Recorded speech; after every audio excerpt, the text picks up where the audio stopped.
On the occasion of National Anti-Trafficking-In-Persons Day, Emtv News spoke to several stakeholders who have been working to address the issue of people trafficking within Papua New Guinea.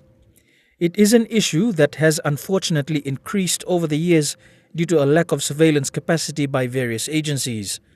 And this could be from a village to another village, the village to the town, or even within suburbs, or from one province to another. But this is something that's happening in PNG. It's just that we don't have as many cases being reported due to the lack of awareness on the issue of trafficking and the risks that are associated with it.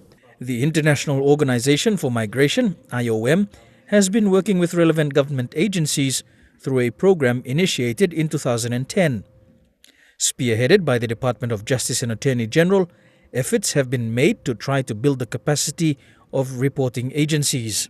And so we haven't had high incidences of trafficking being reported, although there is now a realization and dawning on people in the communities that this is a crime, that especially if we look at the abuse of our cultural practices, some of these are contributing to the exploitation of another individual.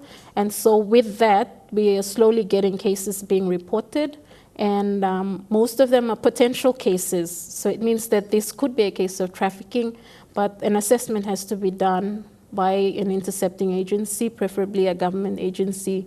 With people trafficking an issue that crosses political borders, the U.S. Embassy in PNG has also assisted efforts in country.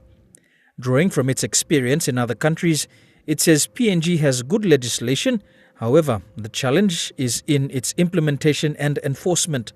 And up to now, Papua New Guinea has done a very good job with the legal side. And currently, we're now looking at sort of the next step, which is to see how those laws are implemented and how the government, not necessarily the NGOs, but the actual government agencies apply these laws. And we're looking now to see, and hopefully an increase in identification of victims and the arrest and prosecution of the perpetrators. As PNG's population continues to increase, there must also be an increase in efforts by relevant agencies to tackle people smuggling within country. According to the IOM, this is more so within certain industries, especially within the extractive resource sector. It's not to say that Papua New Guinea and Papua New Guineans themselves are any more vulnerable than any other country in the world, but we know from experience globally that whether it's in the industries of the mining industries or the logging industries, cocoa, etc., that these are industries globally where trafficking often exists, the exploitation of an individual for labor, for example, where there's countries where there's domestic servitude, that's also an area where we find a lot of trafficking globally.